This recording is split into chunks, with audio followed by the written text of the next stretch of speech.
রাজনৈতিক পট পরিবর্তনের পর দখল বাণিজ্যে প্রথম যিনি নাম লেখান তিনি হচ্ছেন বিএনপির কেন্দ্রীয় সাংগঠনিক সম্পাদক বরিশাল বিভাগ বিলকিস আক্তার জাহান শিরিন।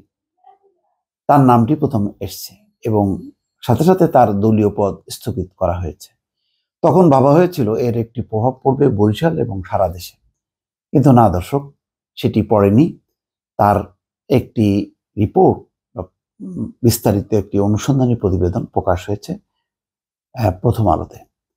তার শিরোনাম হচ্ছে বরিশালে আওয়ামী লীগের সাম্রাজ্য যেভাবে বিএনপির দখলে, অর্থাৎ সেখানে ওই মাছঘাট, তারপরে বিভিন্ন বালুঘাট, নানা ধরনের যেই পরিবহন সেক্টর, নানা জায়গায় যেখান থেকে চাঁদাবাজি হতো, যে সমস্ত জায়গাগুলোতে গত 15 বছর আওয়ামী লীগের লোকজন চাঁদাবাজি করতো, দখলদারিত্ব করত, ঠিক সেই জায়গাগুলো এখন প্রতিস্থাপিত হয়েছে আওয়ামী লীগের লোকাল পর্যায়ের নেতাকর্মীরা।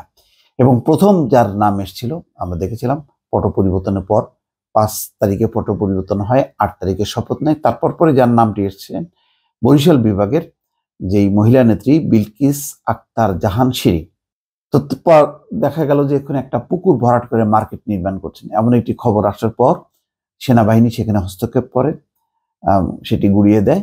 এবং যেহেতু নামটি প্রকাশ এসছে যে তিনি বিএনপির নেত্রী, সুতরাং সাথে সাথে তার দলীয় পদ স্থগিত করে। কিন্তু থামানো যায়নি। এখানে খবরে বলা হচ্ছে যে আওয়ামী লীগ সরকারের পতনের পর বরিশালের দলের নেতা কর্মীরা আত্মগোপনে চলে গেছেন।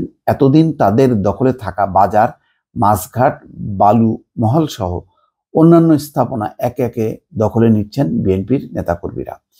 বিএনপির নেতা কর্মীদের দখল, নৈরাজ্য, লুটপাট থেকে বিরত থাকার কঠোর নির্দেশনা দিলেও কাজে আসছে না। বরিশালে এই ধরনের নানা অভিযোগ ওঠায় বিএনপির কেন্দ্রীয় সাংগঠনিক সম্পাদক বরিশাল বিভাগ বিলকিস আক্তার জাহান শিরিনের দলীয় পদ স্থগিত করা হয়েছে। বরিশালে এ ধরনের ঘটনা সবচেয়ে বেশি ঘটেছে হিজলা ও মেহেন্দিগঞ্জে। 5ই আগস্ট শিক্ষার্থী জনতার গণ অভ্যুত্থানে আওয়ামী লীগ সরকারের পতনের পর মেহেন্দিগঞ্জ ও হিজলা উপজেলায় বিএনপির নেতাকর্মীরা আওয়ামী লীগের লোকজনের বাড়িঘর ও ব্যবসা প্রতিষ্ঠানে হামলা ভাঙচুর কেবল করেননি, অনেক সাধারণ মানুষের বাড়িঘর ও ব্যবসা প্রতিষ্ঠানেও হামলার ঘটনা ঘটিয়েছে। মেঘনা ও তেঁতুলিয়া নদীর বালু মহাল, মাছঘাট, লঞ্চ ও খেয়াঘাট এবং চরের জমি দখলের ঘটনা শুরু হয়েছে ইতিমধ্যে।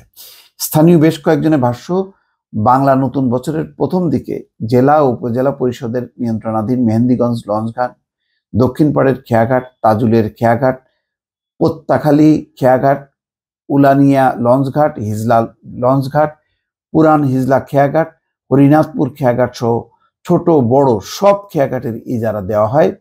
ওই সময় আওয়ামী লীগ ক্ষমতায় থাকায় প্রভাব খাটিয়ে এসব ঘাটের ইজারা নিতেন আওয়ামী লীগের স্থানীয় নেতা এবং সমর্থকরা। কিন্তু সরকার পতনের পর থেকে এসব ঘাটের নিয়ন্ত্রণ এখন বিএনপি নেতা ও তাদের অনুসারীদের হাতে। মেঘনা ও তেঁতুলিয়া তীরের শত শত মাছ ঘাটের দখলও বিএনপি নেতা কর্মীদের হাতে চলে গেছে।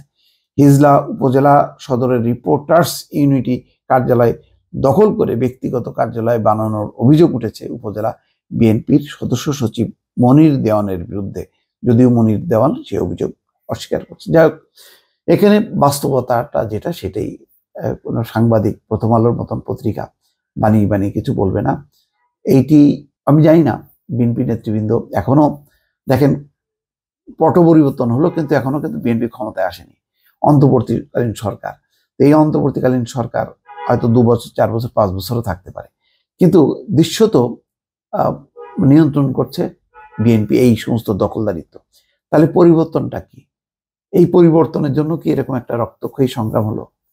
এই প্রশ্নটা কিন্তু সব সময় এখন সামনে আসবে, এবং এই প্রশ্নের উত্তর যদি বিএনপি না দিতে পারে তাহলে ক্ষমতায় আসার আগেই বিএনপির কিন্তু জনপ্রিয়তা, বিএনপির প্রতি মানুষের প্রত্যাশা ভাঙচুর হবে, ভেঙে যাবে। ভালো থাকবেন, আল্লাহ হাফেজ।